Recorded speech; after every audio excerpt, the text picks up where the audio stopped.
सब जानते हैं कि हम 2023 में बैठे हैं। ऐसा खौफनाक दौर है हमारे बीच। देश का लोकतंत्र लिंचिस्तान बन रहा है।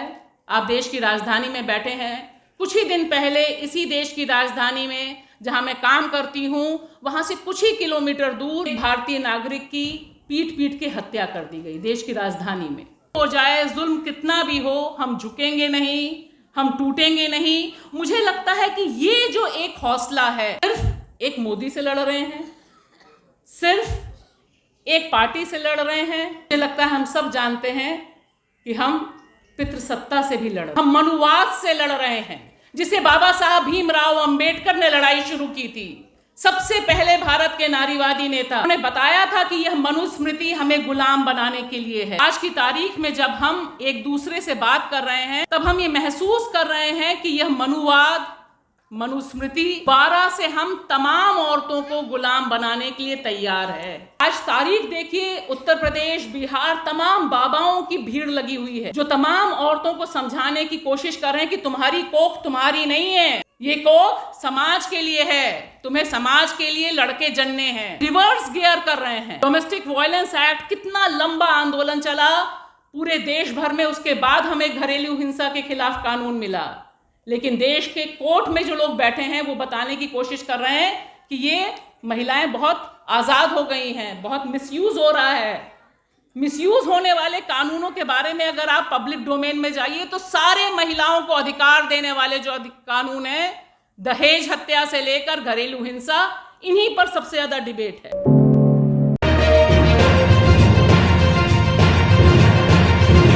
कि 20 राज्यों से करीब यहां महिलाएं आई हैं।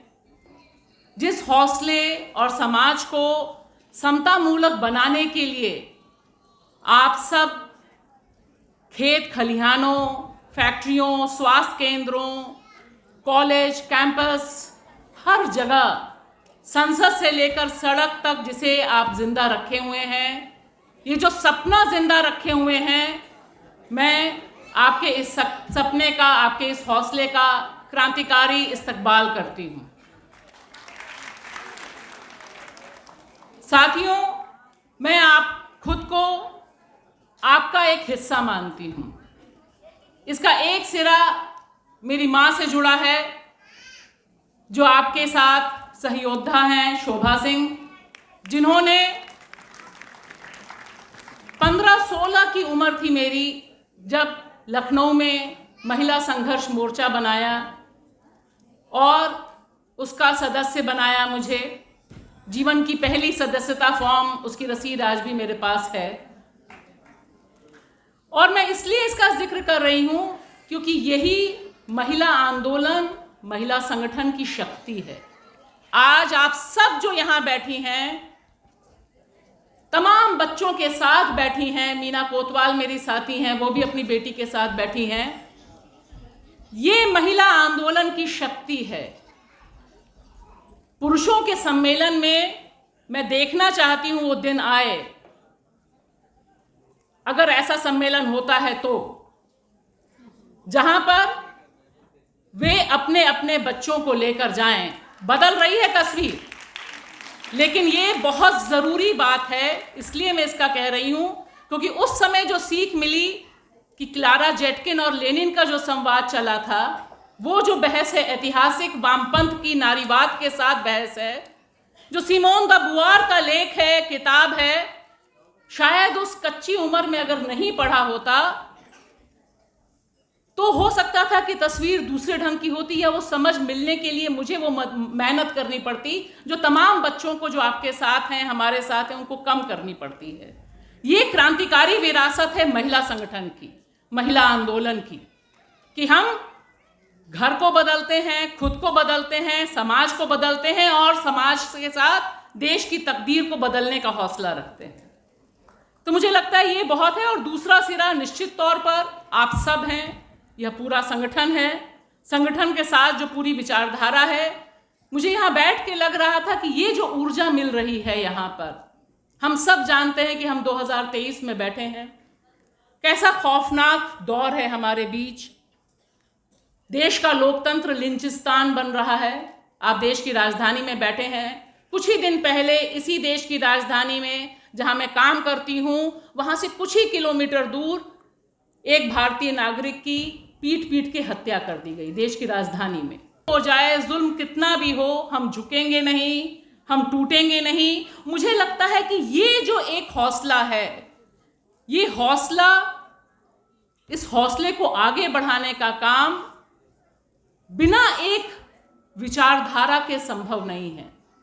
इस विचारधारा की पहुंच और पूछ तमाम आंदोलनों में दिखती है, क्योंकि एक बात बहुत साफ है जो हम सब जानते हैं, आप सब सबसे ज्यादा जानते हैं, कि इस देश में हमारा मुकाबला किससे है, हम किससे लड़ रहे हैं। सिर्फ एक मोदी से लड़ रहे हैं, सिर्फ एक पार्टी से लड़ रहे हैं। मुझे लगता है हम सब जानते हैं कि हम पितृसत्ता से भी लड़ रहे हैं, हम मनुवाद से लड़ रहे हैं, जिसे बाबा साहब भीमराव अंबेडकर ने लड़ाई शुरू की थी। सबसे पहले भारत के नारीवादी नेता, जिन्होंने बताया था कि यह मनुस्मृति हमें गुलाम बनाने के लिए है। और आज की तारीख में जब हम एक दूसरे से बात कर रहे हैं, तब हम ये महसूस कर रहे हैं कि यह मनुवाद, मनुस्मृति दोबारा से हम तमाम औरतों को गुलाम बनाने के लिए तैयार है।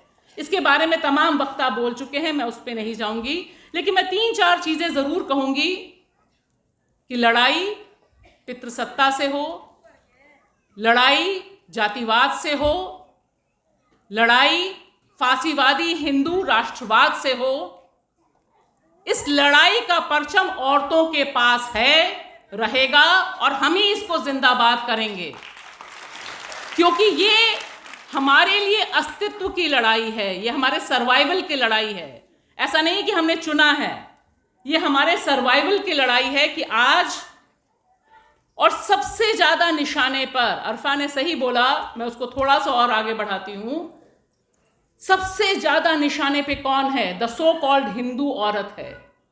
क्यों? क्योंकि हमने बहुत मुश्किल से, हम तमाम औरतों ने बहुत मुश्किल से इस कॉन्स्टिट्यूशन के जरिए, कॉन्स्टिट्यूशन की डिबेट्स के जरिए और महिला आंदोलन की लंबी लड़ाई की वजह से अपने शरीर पर अपना हक हासिल किया। हम कितने बच्चे पैदा करें ये हमने तय किया, बहुत मुश्किल थी ये। हम लड़के नहीं लड़कियों को चाहते हैं ये हमने तय किया, बहुत मुश्किल था। आज के दौर में पूरा चक्का वो पीछे घसीट रहे हैं। जो गोल्डन एज बता रहे हैं ना, उस गोल्डन एज की एक एक जो सिगरेट से जलाते हैं बॉडी को ना, वैसे दंश हमारे पास हैं इस गोल्डन एज के, क्योंकि वहां पर औरतें सिर्फ पढ़ लिखी नहीं, शादी तो बहुत दूर की बात है। आप आज तारीख देखिए, उत्तर प्रदेश, बिहार, तमाम बाबाओं की भीड़ लगी हुई है, जो तमाम औरतों को समझाने की कोशिश कर रहे हैं कि तुम्हारी कोख तुम्हारी नहीं है, ये कोख समाज के लिए है, तुम्हें समाज के लिए लड़के जनने हैं। ये रिवर्स गियर कर रहे हैं। डोमेस्टिक वायलेंस एक्ट, कितना लंबा आंदोलन चला पूरे देश भर में, उसके बाद हमें घरेलू हिंसा के खिलाफ कानून मिला। लेकिन देश के कोर्ट में जो लोग बैठे हैं वो बताने की कोशिश कर रहे हैं कि ये महिलाएं बहुत आजाद हो गई हैं, बहुत मिसयूज हो रहा है।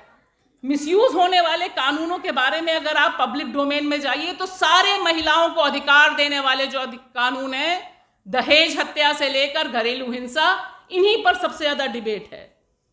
तो दोस्तों, मुझे लगता है कि जो ये सारे डायमेंशंस हैं महिला आंदोलन के, उनके बारे में जब हम बात कर रहे हैं और यह सम्मेलन एक नई धार के साथ आंदोलन को खड़ा करके आगे बढ़ने की रणनीति निश्चित तौर पे बनाएगा, इसमें जो कुछ चीजें मेरे दिमाग में हैं, कुछ जो सवाल के तौर पे जो परेशान कर रहे हैं, वो मैं आपके साथ जरूर साझा करूंगी। समय कम है, लेकिन मैं ये जरूर कहना चाहूंगी कि एक डिस्कोर्स चेंज हो रहा है, जो मैं चर्चा कर रही हूं कि वो डिस्कोर्स चेंज हो रहा है। महिलाओं, एक वक्ता ने यहां जिक्र किया, नवशरण ने भी कहा, अरुंधति भी उसका जिक्र करके गई।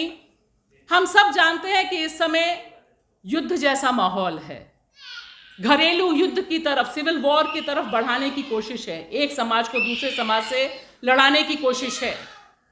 और दरअसल यह युद्ध लड़ा जा रहा है हम औरतों के शरीर पर।